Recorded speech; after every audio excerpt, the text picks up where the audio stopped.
So I'd like to just start by thanking Sister Bita and the Buddhist Fellowship for giving me the opportunity to come today to do a Dhamma sharing. There's a saying that we can learn by teaching, and it's a very beautiful truth. And I felt that when I prepared for this sharing today, I learned a lot of things, and it really enriched me very much. So I'm very grateful that I have this chance today to share with all of you. And I also want to thank all of you for coming and for your patience. As you may know, I'm not qualified to share Dhamma teaching. I'm a lay person like everyone here. So thank you very much in advance for your patience. So my sharing today will really be about Work-Life-Dhamma Balance, and it's about how we can integrate our Dhamma practice into our busy lives that are getting busier all the time. And in Singapore, I think we do feel this acutely. According to one study, Singaporeans work some of the longest hours in the world, about 2,300 hours a year, over 44 hours a week. But of course, this is not unusual in many countries too. I think the people work long hours, and the hours we work have been growing.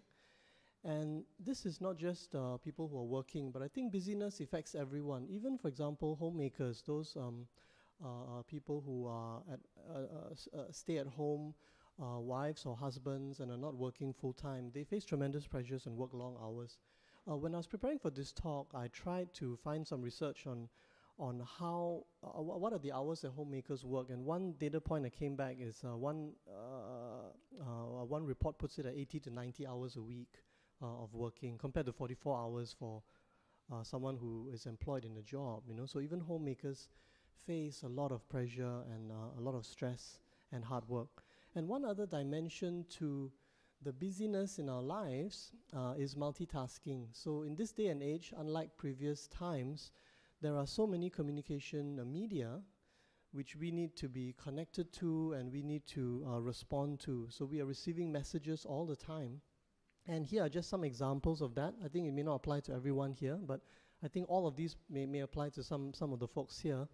There's emails, both work and personal, and I think many of us have more than one email account. There's SMS, there are phone calls, there's letters, good old-fashioned snail mail letters. There's Skype, which is a kind of messaging service, and also our internet, the VoIP service. There's WhatsApp, which is another messaging service. There's Twitter, there's Facebook, there's LinkedIn, and the list goes on. So I don't know how many emails you all receive a day. Anyone want to volunteer a number? How many emails do you get every day? Is that something you track or measure? Anyone want to share? No? Well, I think many of us will get maybe 30 to 50 emails a day, sometimes more than 100 a day. One CEO of a Fortune 500 company, he shared with Fortune magazine, he gets 500 emails a day, and he reads and replies to most of them. So just imagine the sheer pressure and demands on your mind from having to respond in all of those different media and yet still do all the things that we do. Spending family time, attending meetings, doing work, writing reports, pursuing our outside interests, our hobbies, our passions, and so on. So in this context, many of us will ask, when I look at the Dhamma practice and this question about practicing the Dhamma, how do I find the time? How can I find the time to practice the Dhamma? So my sharing today is going to be arguing that the key question we should ask is, how can I afford not to? How can I afford not to spend the time?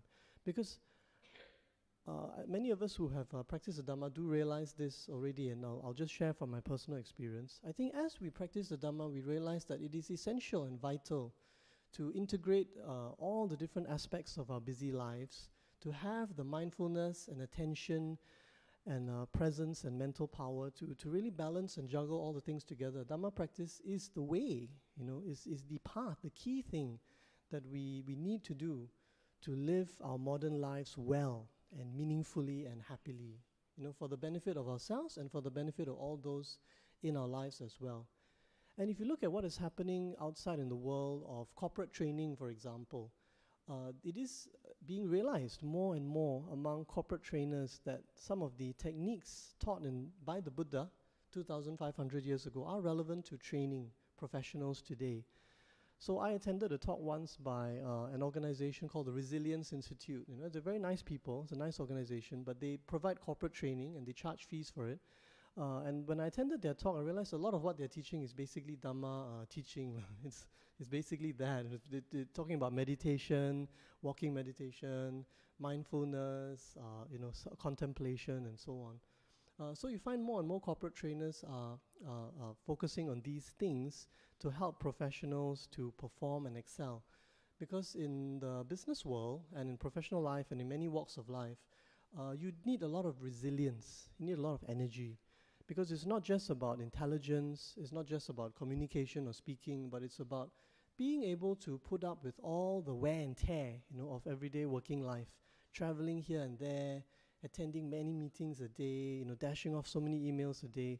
You can get tired, you can get worn down, you can get burnt out. And corporate trainers realize that mindfulness is key, to build up the resilience in people. And not just corporate trainers, even the self-help industry. I think if you go to any bookshop or you go to Amazon and you look at self-help, self-improvement, there are hundreds, thousands of books all talking about how we can be stronger in our heart and our mind. And again, they draw on a lot of these practices that were taught by the Buddha 2,500 years ago. And if you look at the field of medicine, within psychotherapy, there is this thing called mindfulness-based stress reduction. And this is growing very, very fast within psychotherapy. And it is basically, again, meditation, mindfulness, the same things that we all practice for Dhamma practice, but applied to psychotherapy and to medicine to help people to deal with psychological conditions and mental illness and so on. So I think the key question is, how can we afford not to practice the Dhamma in our busy lives? And ultimately, Dhamma practice is not just about setting aside some time and then just practicing the Dhamma at that time, like on Sundays or once a week or several times a week. But it's really about integrating the Dhamma practice into every moment of our lived experience. Every moment of our lives, we should be practicing the Dhamma. And that's when we feel the benefit. That's when the Dhamma can really touch us and release a lot of energy and release a lot of reserves of strength and power from within ourselves. It's the daily and moment-to-moment, minute-to-minute Dhamma practice where we will feel the benefit. And in that sense, practicing the Dhamma will pay for itself in terms of time. If we invest some time in Dhamma practice, we'll be able to free up a lot more time and energy, and it will more than pay for itself.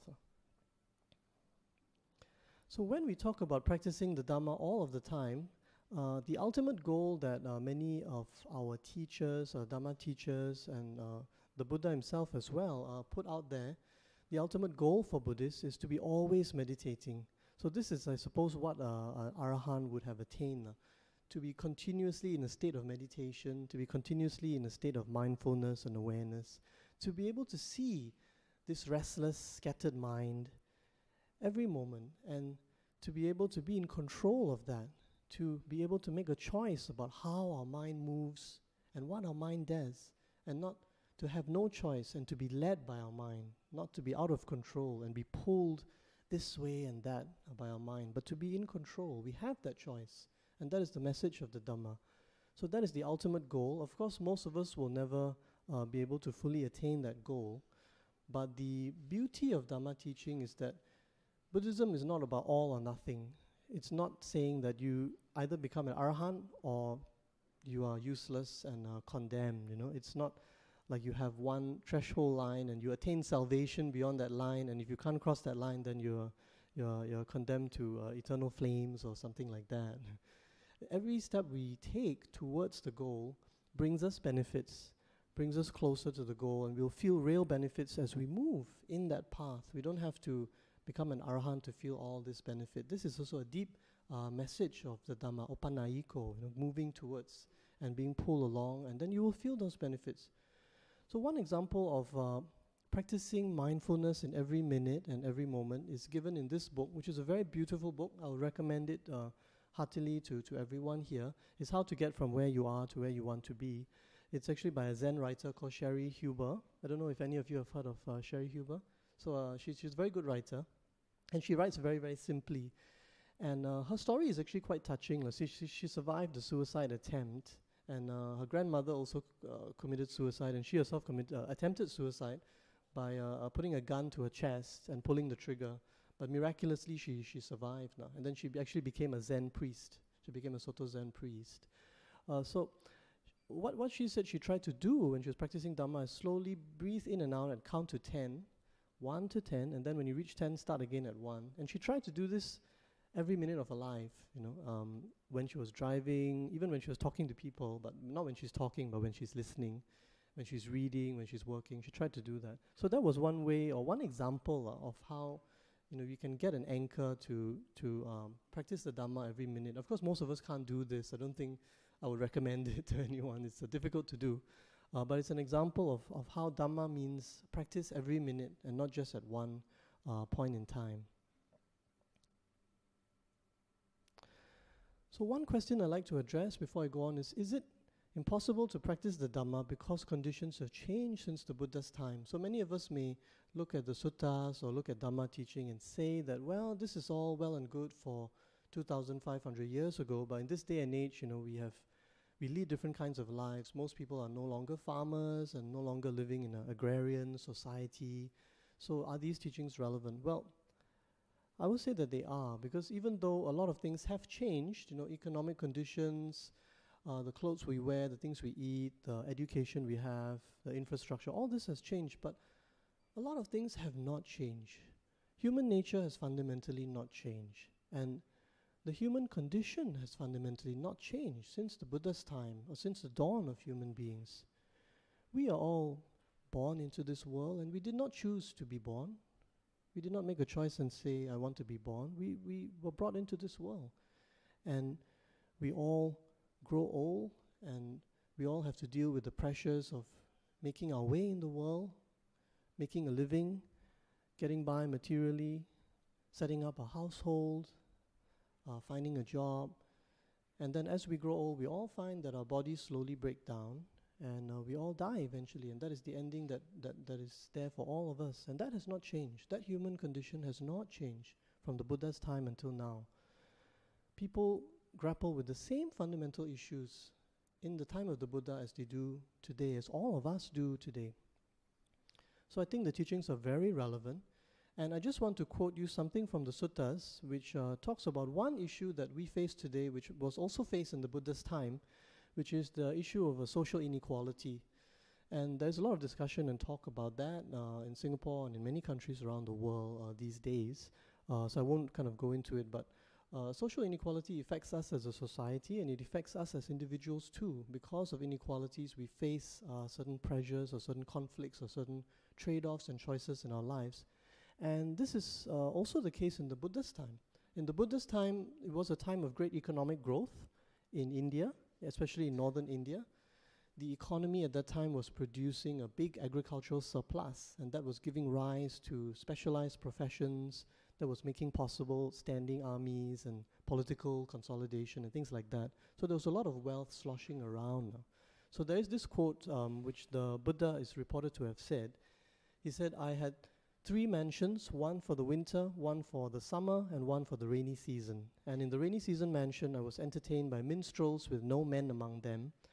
Though meals of broken rice with lentil soup are given to the servants and retainers in other people's houses, in my father's house, white rice and meat were given to them. So that same issue of social inequality was something that people grapple with in the Buddha's time. So that speaks to the relevance of these teachings to our society and to our life. So how does the Dhamma equip us with the tools, to lead wise, happy, and meaningful lives in the 21st century, in the modern times?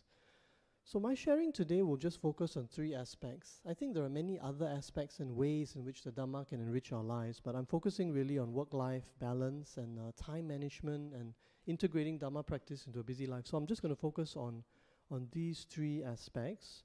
Firstly, resilience and energy. Secondly, clarity of mind. And thirdly, productivity. Resilience and energy through Dhamma practice is all about mental cultivation. So the Buddha put his focus very firmly on the mind, and the Dhamma is really all about freeing our mind. It's all about finding liberation. In the suttas it says that just like the taste of seawater all over the world is salty, the taste, the meaning of every aspect and every word of the Dhamma is about freedom. It's really about freedom, freeing ourselves, rather than being out of control and enslaved by our cravings, our fears, our aversions, our monkey mind. That's the phrase also from the Dhamma, our monkey mind, the mind that runs around all over the place. Rather than being a slave to that, we have a choice and we can be in control of that. So that kind of mental cultivation is the central message of the Dhamma. And practically speaking, as we practice the Dhamma, we find that we can control our minds better and we waste less energy living in an alternate reality in our mind. And we channel the energy that we have into the being present in the here and now, attending to the situation at hand, attending to the problem at hand, being with the person or the people that we are with and focusing on them, focusing on the task at hand and so on. We can free up a lot of energy that way. There is a quotation here, and I tried to find out where it came from. I couldn't really pin it down because different people seem to have said this now, but it goes, "We are all stronger than we think we are." And that's a very interesting quote, and I think we should reflect on that. We are all stronger than we think we are. We think we have limitations. We think that we are frail in certain ways, but actually we are all stronger than that. The human being is an amazingly resilient creature, amazingly powerful and resilient, and we're capable of amazing, beautiful things. Fatigue that we experience in life, working life, daily life, is often mental. I wouldn't overplay this point. I think sometimes fatigue can be physical. It's not the case that there are no physical limits. For example, you can't go without sleep for 3 days and then keep on working and then say, oh, it's all mental, if I feel sleepy, it's all mental. No, that's going a bit too far. I think if you don't sleep for beyond 3 days, you start to hallucinate. I think clinically speaking, you'll start to hallucinate. And by the 4th day, I think you start to experience very severe physical symptoms. So not all fatigue is mental. But I think for us, a great deal of our fatigue is mental. It's coming from these thought loops in our mind, this scattered mind that's running here and there. A lot of the fatigue and tiredness is generated from that. So I want to talk about the anticipation of pleasure and pain. It's a slightly different subject, but it's related to this. I once attended a talk by a very eminent professor who studied happiness, human happiness, from a scientific, empirical point of view, and he was, I think, at Yale University in the US. And his discipline, he called it happiness heuristics, or the science of happiness. So he shared that based on his research, his surveys, his studies, people anticipate pain and pleasure a great deal. So a lot of the pain and pleasure we experience is the mental anticipation. So just think about that. Sometimes we are afraid of an injection when we go to the doctor, or we're afraid of going to the dentist. A lot of the pain we experience is the dread and the anticipation. When we go there, the actual physical pain is quite short and quite brief, and it's the anticipation that's the real suffering. And likewise with pleasure, sometimes when we are looking forward to something, a lot of the pleasure is derived from looking forward to it. And then when we experience the thing itself, sometimes it lets us down because our anticipation was so high. So have you ever experienced going to a movie, you're waiting for a big movie like Star Wars Episode 7 or Jurassic World, and you're so looking forward to it, and you watch the trailer, and your expectations are so high, and then when you go and watch the movie, it's like a bit of a letdown, So I definitely felt that way for Star Wars Episode 1. I have to say, sure Star Wars fans will agree with me, but that's the thing. You see, the problem is our expectation. Is the anticipation. So a lot of our experience of suffering and freedom from suffering is mental, and the key battlefield is the mind. And what drains our energy is the kilesas in the Dhamma. Greed, hatred, and delusion. Is very simple. It's these 3 things that animate us and make our mind always moving, always restless, always scattered. Every situation we are in, our mind is always thinking we should be in a better situation. When we're experiencing pleasure, our mind is always telling us we should have more pleasure. We shouldn't be content. We must keep going and get more and more. When we are in a situation we don't like, the mind is saying, oh, let's get out of this situation. Why are we here? Let's move ourselves into a different fantasy reality, an alternate reality, because we hate being here. And a big part of the delusion part, I think, and a big problem we all face in coping with modern life is fear. Fear is a very big part of everyday life, but many of us don't kind of recognize or face up to it. And fear is a kind of delusion.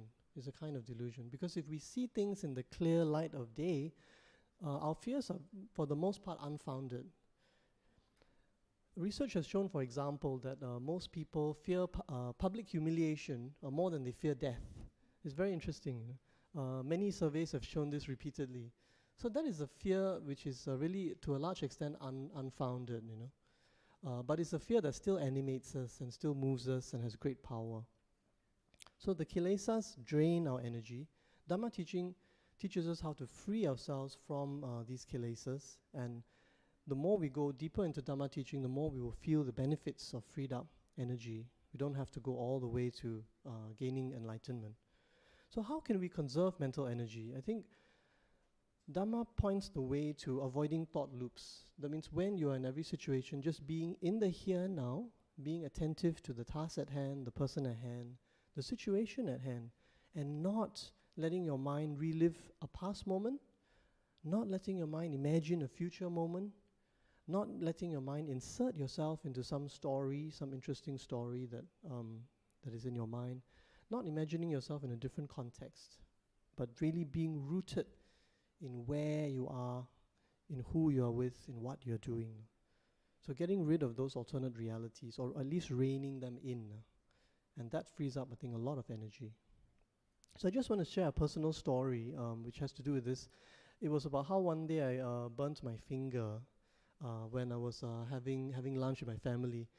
So I accidentally touched one of these hot pots at a buffet restaurant. So that, it gives you a little burn for a while. So when I went back to my table with this burned finger, and it was a little bit painful, but it can be quite painful. It's very superficial, but it can be pretty painful. So I had a glass of ice water. So I pressed my finger against the ice water. The pain goes away completely. That's good. Then when I pull my finger away, then the pain comes back. So I did this a few times. Pain goes away, pain comes back. Pain goes away, pain comes back. And after a while, I realized I'm just torturing myself. I burned my finger once, but by doing that, I'm burning my finger 10 times. I'm burning my finger 20 times. Every time the pain of burning my finger, I'm reviving it. I'm going through it again. So then I just said to myself, hey, why don't we practice a bit of Dhamma here? Just experience the pain, be aware of it, and just let it go. And sure enough, within seconds, I just stopped focusing on the pain. I just started focusing on my family, my conversation with my wife and children, and the pain just kind of disappeared. And later that day, I realized I hardly feel it anymore. So it's mental. A lot of the things that trouble us, that cause our suffering, are mental. Another example I'd just like to share was one time I went to India. So I have colleagues in India, and the time I went, I chose the time of my trip very badly. It was during the summer, so they were having temperatures of well over 40 degrees Celsius. So all my colleagues in our India office, they wanted to avoid going out into the open, but we had to drive around to see different offices because we were moving to a new office, so we had to do site visits. So we had to, get out of the car and walk around and find the agent and things like that. So we were out in the open in this, 40, 45 degree temperature. So everyone was so frustrated and complaining about it. And I was frustrated too. Then after a while, I said to myself, hey, why don't we take a different mental perspective on this? No doubt it's uncomfortable, but just notice the discomfort. Just be sensitive to it. Just be aware of it. And I started to think, this is actually quite fascinating. I may not get a chance again in my life to be in 45 degrees Celsius. It's quite an unusual and interesting experience, right? Some people actually pay money to go to the sauna or something like that. Here it's free of charge, So it's an interesting experience which I don't usually experience. So let's be open to it and see what does it feel like, So when I started to think along that path, I realized it was quite fascinating. I started to notice what it feels like and so on. Then I started smiling. So my colleagues asked me, why are you smiling? So then I explained this term called muti. And it was quite funny because my colleagues are Indian, so they should should know this. I was explaining to them.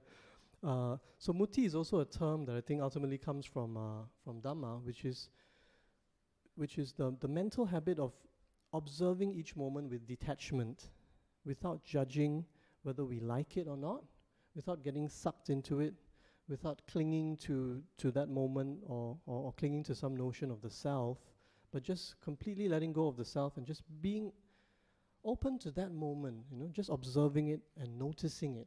So you can be suffering, notice the suffering. You can be elated, notice the elation. If we embrace this, we find, I think, that we can do a lot better in our day-to-day activities. We can do a lot better in modern life we can overcome a lot of fear and distractions, and we can perform much, much better in the meetings we attend, in speeches and presentations that we give, in answering emails, and even in cooking meals. You know, it's relevant to everything that we do. The second benefit, I think, of Dhamma practice is clarity of mind. Dhamma practice helps us to see situations, questions, decisions that we need to make in the clear light of day, freed from a lot of emotional baggage. It helps us to slow down our thought process and see the thinking, and then come to a much better conclusion or a much better decision. A lot of the thinking that we do about situations, questions, problems, you know, it is burdened by unacknowledged emotional baggage, wishful thinking.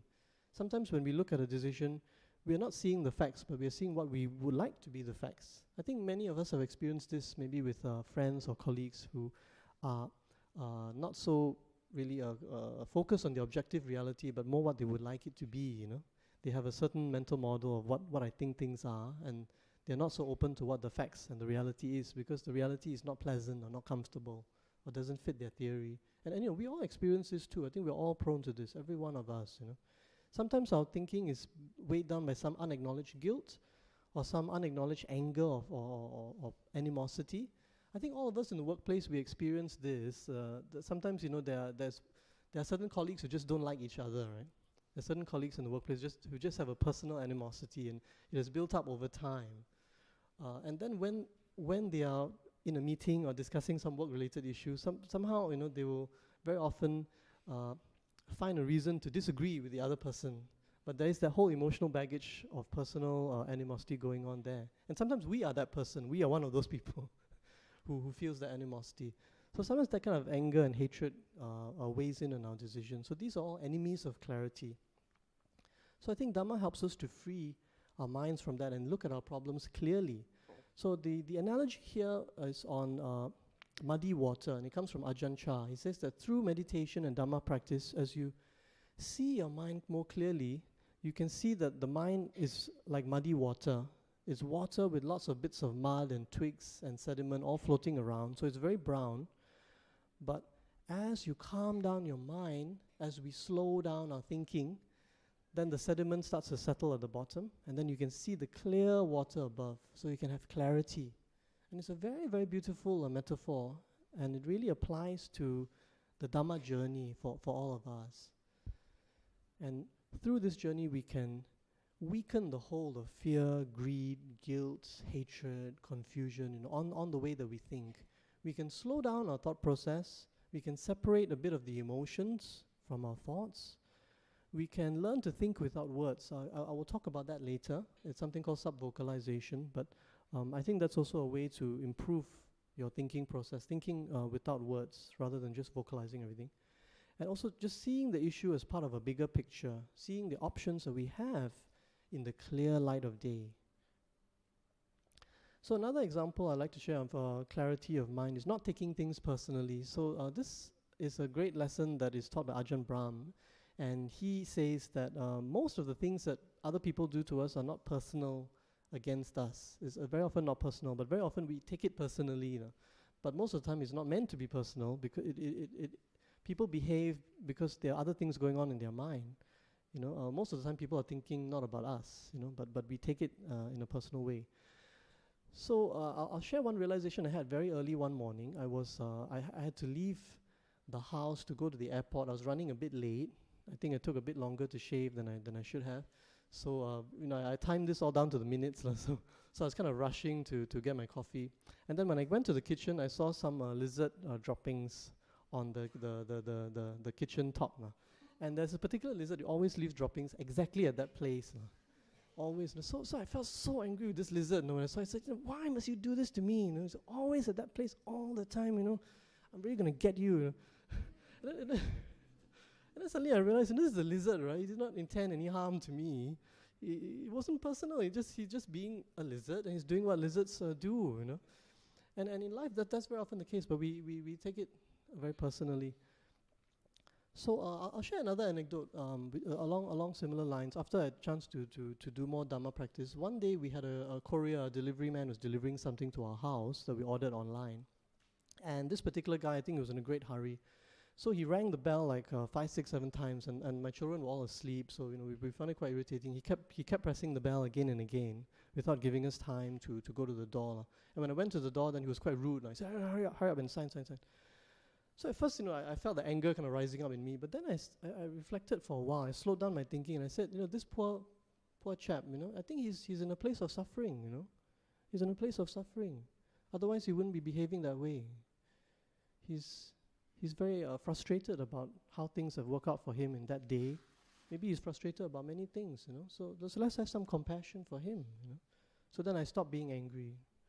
So this is an example of how clarity of mind can help us. It helps us with wiser decisions, less indecision, better performance without being burdened by fear and nervousness in public speaking, in going for difficult meetings, or even when sitting for exams. Some of us who are students, it's very, very stressful and very daunting when you have a big high-stakes exam coming up. And one of the key benefits, of course, is a better moral compass. When we shine the light on our own mind, we may realize that some of our own motivations, some of our own goals are not wholesome and not for our benefit and the benefit of others, and then we realize that we can change them. So that's a great opportunity. Another benefit of clarity of mind, I think, is mindfulness of the body, and this is very interesting. As we learn to pay more attention to our mind, we start to listen more to our body and be more conscious of what the body is telling us. So before I personally started getting seriously back into Dhamma practice about 7 years ago, I had a lot of issues with discomfort and aches and pains and things like that in my body. And after meditation, I started to be more conscious of that. I started to slowing down my thought process, looking at my experience, and realizing that my body was trying to tell me certain things, but my mind was so busy, it just wasn't listening. So I realized, for example, at work, when I sit at my computer, I would suspend my hands in the air like this, right? And then I'm typing like this. So then all the mental effort, is to hold your hands up like that. It's much better to rest your hands on something, right? So because I was holding up my hands this way, I would get a lot of neck strain, I would get a lot of headaches, and that would really wear me down. That would reduce my productivity, that would make me, not in the best state to perform and to do my life. So then once I started to realize that, I shifted my position. That was all it took. I didn't even buy anything. I just shifted my position so that my elbows were resting on two parts of the desk. And now I don't get so many headaches and so on. And another thing that helped, where Dhamma practice I thought was very helpful is mindfulness when you're eating, mindfulness of consuming food. I think a lot of us, when we're eating, we're not really mindful of the process of eating. We are eating absent-mindedly, and then we are focusing on having a conversation with someone, or we are focusing on watching TV, or reading something, or we are lost in thought, or something like that. So as a result, we eat beyond the point when we are full. We eat beyond the point when we are full. And that's when it starts to become a bit unpleasant, and that's when we start to have weight gain and so on. So as I started to become more mindful of eating, I realized I ate a lot less, and I actually lost 10% of my body weight. So those who know me before, I think some of my relatives are here, they will know when I had that 10% more what I look like. And an interesting thing is there is a Greek philosopher called Epicurus, and he founded this philosophy which takes his name, Epicureanism, which was very popular in ancient Greece. And he was talking about much the same thing. He felt that he was a materialist, so he believed that all that exists is just material reality. So our goal in life should be to pursue not so much pleasure, but just to pursue freedom from suffering for ourselves and for others. But he translated that into moderation in our sensory, seeking sensory pleasures, moderation in eating, moderation in seeking comfort. Even though Epicurus is often seen as someone who advocated pleasure seeking, actually he wasn't. He advocated moderation. And I'll just read you something from Epicurus. His teachings were more about striving for an absence of pain and suffering, both physical and mental, and a state of satiation and tranquility that was free of the fear of death. That's an important fear that weighs us down and creates a lot of suffering, the fear of death, and the retribution of the gods. Epicurus argued that when we do not suffer pain, we are no longer in need of pleasure, and we enter a state of ataraxia, tranquility of the soul, or imperturbability. So actually, Epicurus' teachings have a lot of parallels with Dhamma teaching. And I suspect, of course I'm not a historian or expert on this at all, but I suspect that some of those Dhamma teachings were carried to ancient Greece, and they did influence people like Epicurus through the trade routes that already existed between ancient Greece and ancient India. So I think mindfulness of the body is another key way that Dhamma practice helps. And the last thing is productivity and performance. I think we can all get a lot more out of our time than we do. And just to give you one example, I heard an interview once with the CEO of Tesco supermarket. So he was talking about labor productivity of his workforce. Tesco is a supermarket chain. So he said they measure and study this closely.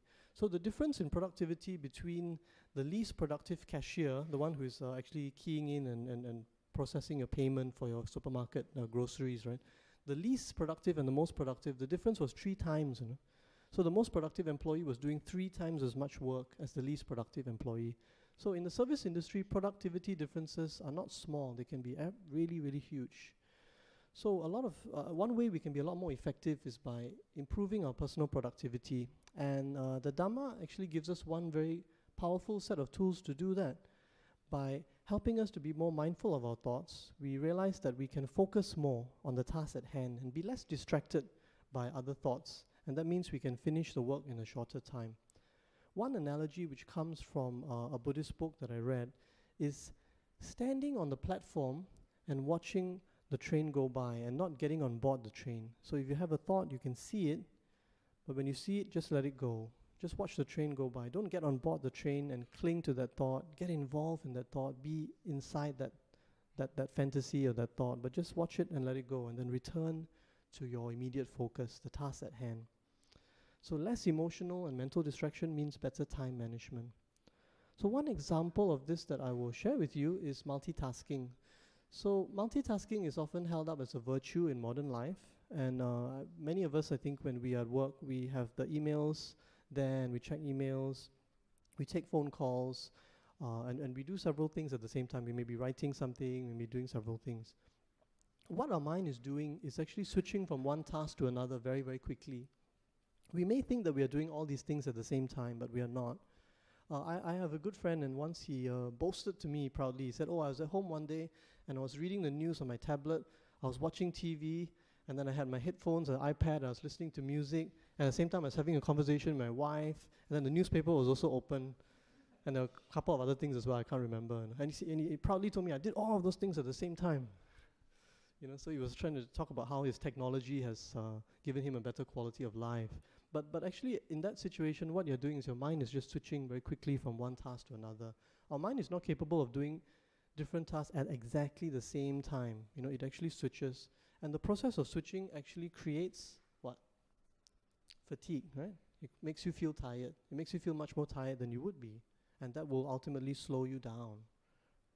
So there are many links about this backlash against multitasking. This is one of them from the Forbes website, but there are many other links that you can find. An example of increasing productivity through taking the lessons of the Dhamma seriously would be thinking without sub-vocalization.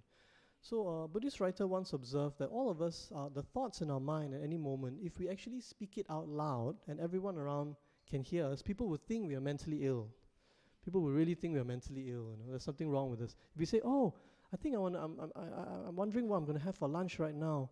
Oh, and you know that horrible person in the office, I tell you, I really wish they would go away, and I'm dreading meeting them on Monday. Oh, I wonder what my child's doing. I hope she's safe. You know. Oh, and I've got this other thing to do. I've got 3 things to do tonight. And you know, so our mind is always going through this kind of frenetic mental activity. If we say it out loud, people would think we're off our rockers. You know, and I think part of that, you know, it translates into sometimes some of us, I think this is true of some of us more than others, but some of us, we think in terms of words. We vocalize our thinking. So we form sentences and words in our mind, and we think and make decisions and consider problems through forming words in our mind. But what I found from Dhamma practice, and I think many of you would have found this too, is that as you get deeper into Dhamma practice, you learn to just drop the words, shut the words, and just think in terms of concepts. And when you think in terms of concepts and don't use words, you can think much faster. You can think much faster. The words actually slow us down, and sometimes they can trip us up and confuse us. So this is actually the insight I had. I attended a few classes in speed reading once. Eventually I dropped out and I couldn't do speed reading. I just lacked the discipline. But the speed reading coach was saying that the reason we read slowly is because we sub-vocalize. That means we actually are saying each word out in our mind. And that's because that is how reading is taught to us as children. We are taught to say out the words, and then we are taught to read without saying out the words, silent reading. So what happens is that we sub-vocalize. We still do the silent reading in our mind. If we learn to just recognize the words without just saying them out in our mind, we can actually read much faster. So that's the insight behind speed reading. But I think it doesn't just apply to speed reading. I think just our everyday thinking as well. If we don't think in terms of words, we can think a lot faster. So okay, just to move into the last part of my talk, I think I've shared some of the benefits and ways in which Dhamma practice can impact us and help us to lead our busy lives much more effectively, much more successfully, much more happily, and much more to the benefit of those around us. But it seems that all these things are hard to do, right? I mean, it's hard to free up our mind in this way. Is it an impossible task? Well, I would like to share with you this sutta, which is the Bahiya Sutta. And it's actually a very important sutta, and I find it very inspiring because this sutta encapsulates the fact that Dhamma teaching, the central insight is very, very simple, but it's very, very powerful. So the story of Bahiya is that he was a wandering renunciant. So he was someone searching for the truth, and he went to many different teachers, and he tried many different things. And one day he heard that the Buddha was nearby, and he heard that Buddha was a great teacher. So he decided that I have no more time to waste. I must go to the Buddha and get these great teachings. So he made his way to the Buddha, and at that time the Buddha was in Savatthi, and he was doing his alms round. So the Buddha was focusing on collecting alms, and then he would have his meal. So Bahiya came up and interrupted him and said, Lord Buddha, can you please teach me the way to free myself, to find the meaning and purpose of life? Can you please tell me now? So at first the Buddha ignored him. Then he asked the second time, and the Buddha ignored him. Then he asked the third time, and this time really in desperation, he said, please, I do not know how much longer I have to live. Can you just tell me what is the path to freedom? And the Buddha is reported to have said this: Bahiya, you should train yourself thus. In the seen will be merely what is seen. What you see is just what you see. In the heard will be merely what is heard. In the sensed will be merely what is sensed. In the cognized, in our thoughts, will be merely what is cognized. Practicing in this way, Bahiya, you will not be because of that.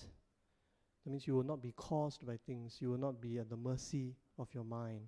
When you are not because of that, when your behavior is not caused by these things going on in your mind that you can't control, you will not be in that.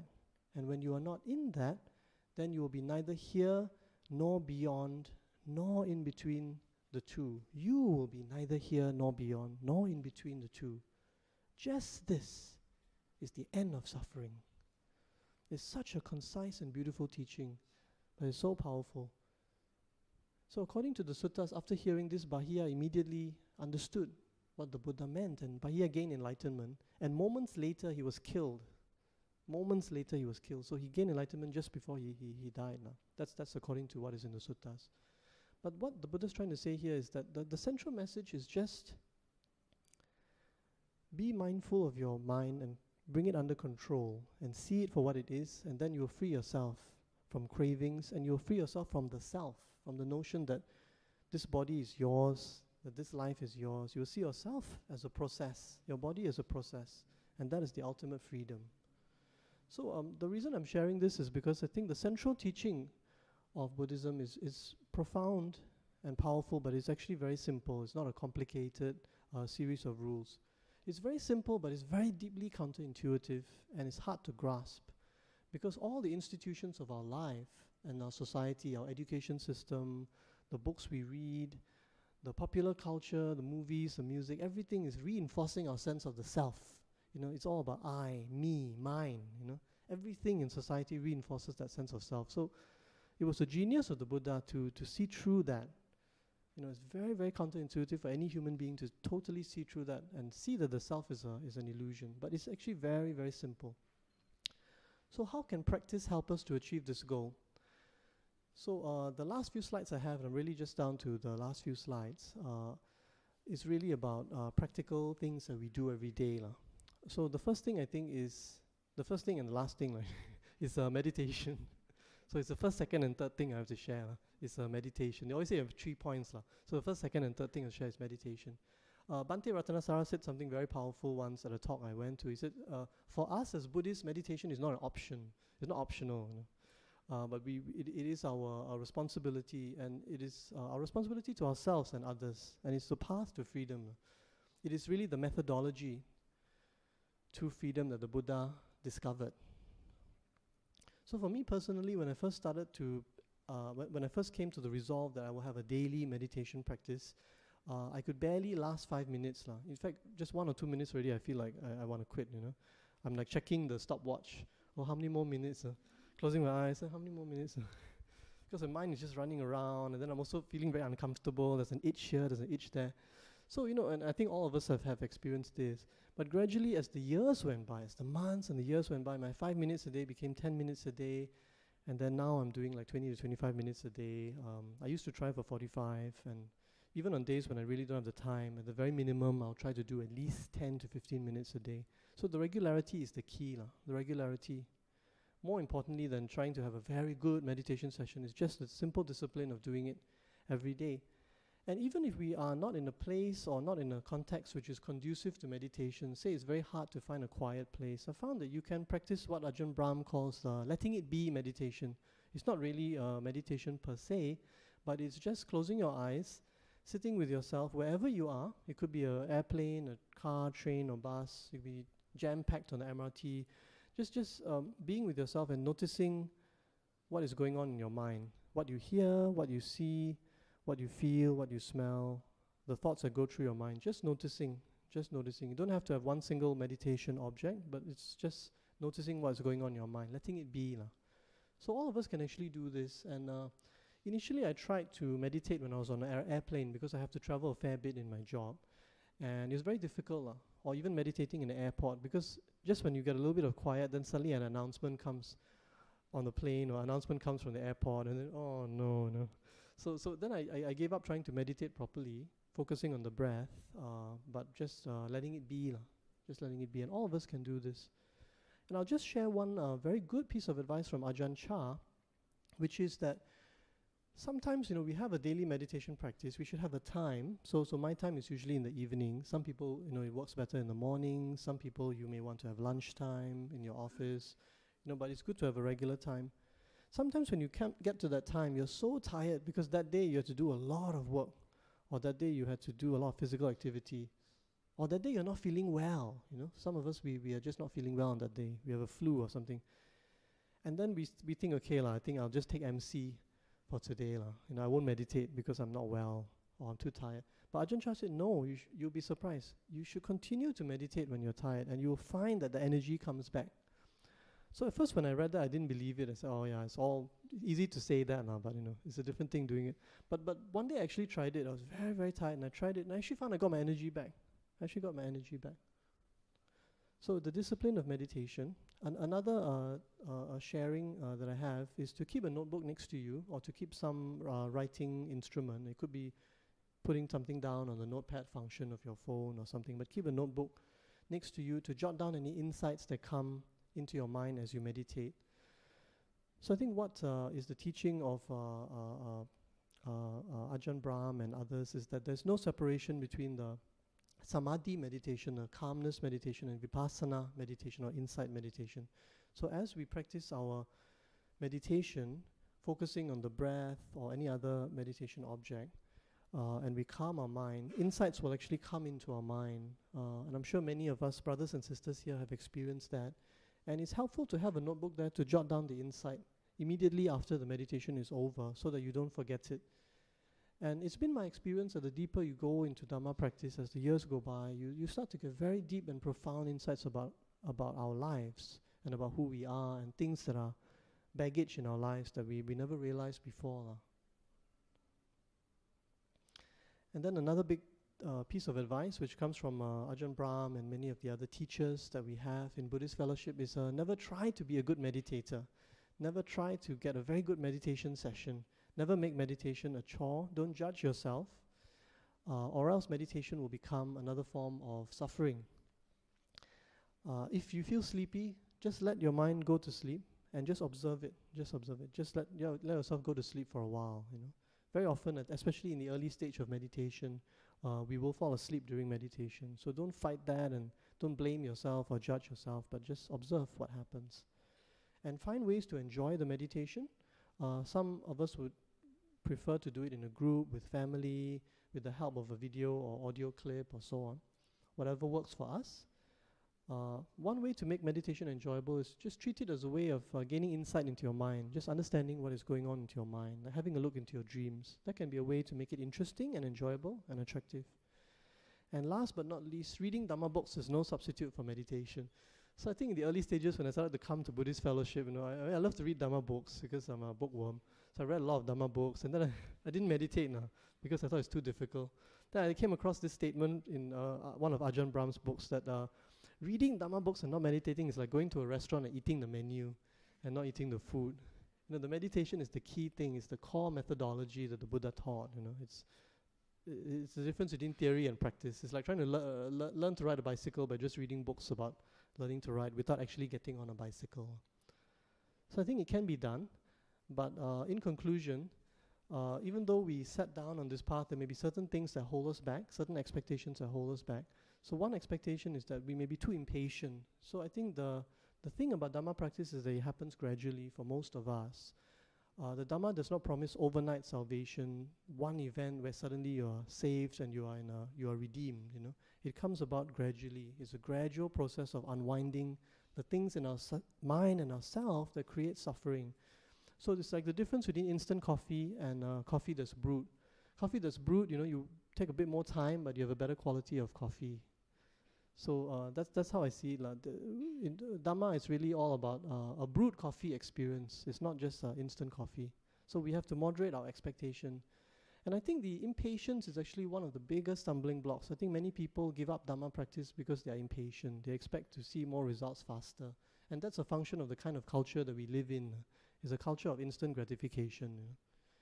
So that's a key expectation we need to get right to let the Dhamma practice do its work.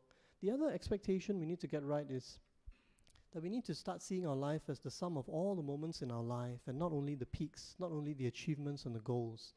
So there's a beautiful saying. It's called, happiness is not the destination of your life, it's how you travel.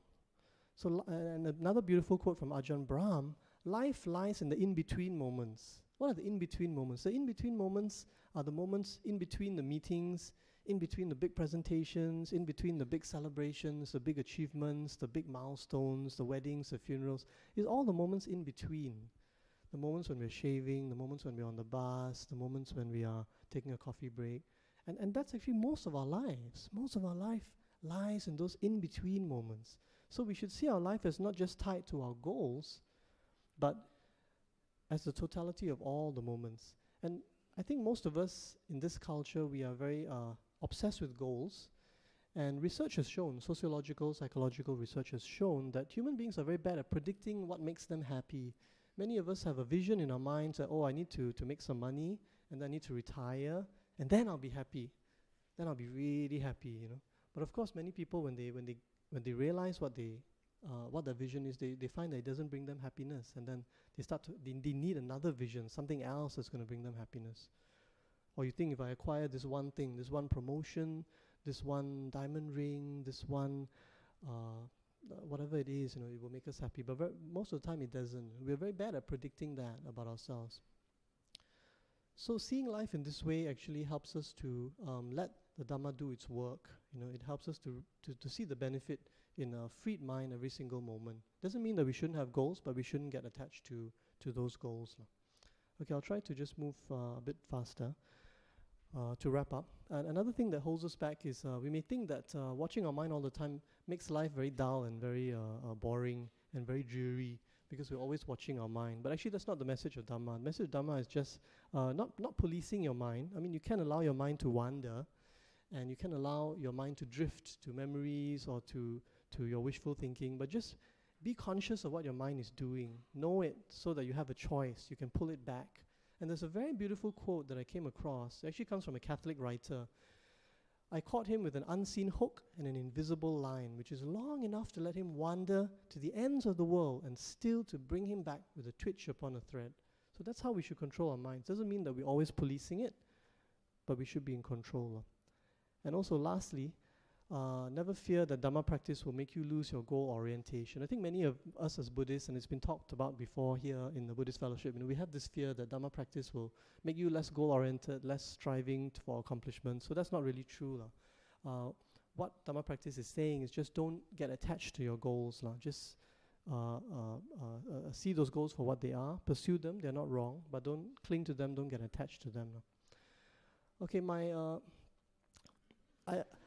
so you may find this a strange slide. I shared this with my family, and I asked my young son to help me with the visuals for this slide. And I said, can you help me to pick images of the Buddha to put into the slide? So then he picked this image. He said, can you put this image in? So at first I said, okay, I'll put it in, but I'll take it out later. But then as I was going through his presentation, I realized this image actually does have a kind of a meaning to it. You look at this guy here, he's standing here, and he's facing enemies coming to him, right? And the enemies are much more powerful. But he's just standing there, so he's being in the moment, right? And he's thinking, okay, I'm going to do what I can in this moment, and then whatever battles, whatever challenges I face in the future, they will take care of themselves. I just have to take care of this moment right now, and I'll be able to face anything that comes in the future. So that's all I have to share. Thank you.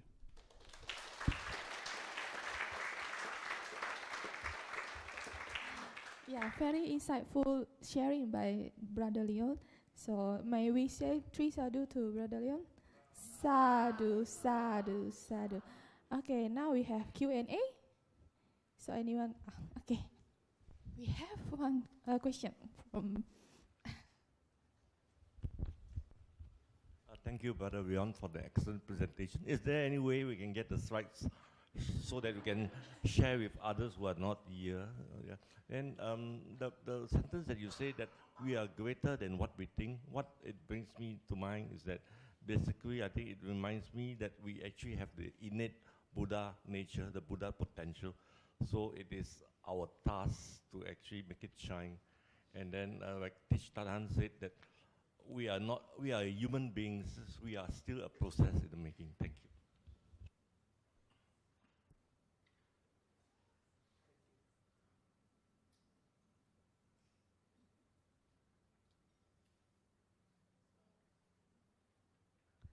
Any more question, comment, or maybe sharing? Yeah, thank you. Yeah, in one of your slides, you mentioned that it is always good to look at something and then be detached without labeling anything, without any thoughts and all that. I've tried that many times, but most of the time, the thought rushes in very fast. Maybe you have an instant or maybe 1 or 2 seconds of detachment from what you see. But very soon, thoughts start rushing and it starts to attach things to it. So are there any techniques that can help you to quicken this process of always being able to see things and be detached for longer than that few seconds only? Thank you, brother. That's a very good question, actually. And that really goes to the heart of the teaching. I think the best technique would be just to focus on seeing the thoughts and then labeling them. So even though you can't escape from thoughts coming into your mind, like, oh, this is so unpleasant. Like, let's say, for example, the 45 degrees temperature. Let's say you're in 45 degrees sweltering heat, and you keep getting a thought like, this is so unpleasant. My shirt is sticking to my body. Oh, I hate this. Well, I wish I was having a glass of lemonade. So the thoughts keep coming into your mind. So of course, gradually, I think for most of us, if we practice meditation, we will have more control over that, and we can let go of the thoughts more and more easily. But it takes years and it takes practice. In the short term, what we can do is just notice the thoughts and label them. Say, oh, I'm thinking now that I want a glass of lemonade. Okay, just be conscious of that, and maybe just have that vocalization in your mind. Okay, I've noticed that thought. I've given it a label. Okay, I've noticed it. And then it may be easier for the thought to just disappear by itself. Perhaps I think that's probably the best thing to do. But I think your question really goes to the heart of the teaching. It is something that will come gradually, and it's very difficult because all of our conditioning that we have, has structured our mind in a certain way. All our neural connections are structured in a certain way, and it's really about rewiring those neural connections, and it takes time now. Okay, any more?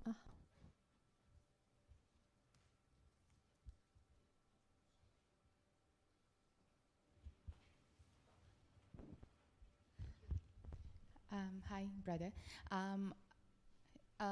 Recently, there's a very in thing about a book called The Law of Attraction, The Secret. Okay, it says that thoughts being things. That means you have to focus on the positive and feel good. Try not to be negative. Okay. So just now your slides, because we're in a working world, so a real world. So whenever there's something challenge in my work, okay, I was tell myself, okay, to think of focus on the good thing, okay, the results that I want. Then I'll be more positive. I'll see different side of the coin, okay, and I can move forward better. All right, but doesn't mean the result will always be the same. But at least it's like moving to a very positive side. But there's a slide you're saying that do not revive on the past thing and do not imagine future. So how does it balance in a work life in a modern day like us now while practicing Dharma? Thank you. Thank you, sister. That's also another excellent question. So I think what you have shared is really about goals versus just the day-to-day, moment to moment, what is going on in your mind.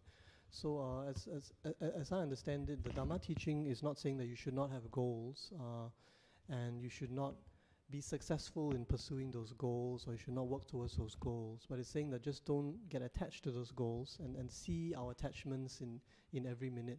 So I think it is consistent with working life. I think in working life and in any successful life, however we define success, we always need to have certain goals there. Even in our spiritual life, it's good to have a goal. So it's good to define those goals and then be aware of how we are moving towards that or not moving towards that.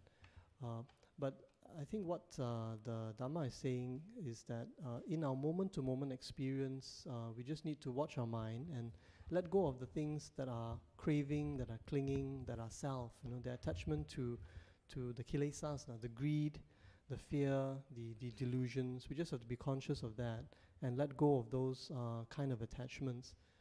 I think your point about in the self-help industry, there are all these books and all these lectures and DVDs about thinking positive. I would say that message is a bit different from the Dhamma message. Now, I think if we always try to be positive, then that is like trying to control our thoughts in a certain way rather than letting go and seeing the thoughts for what they are.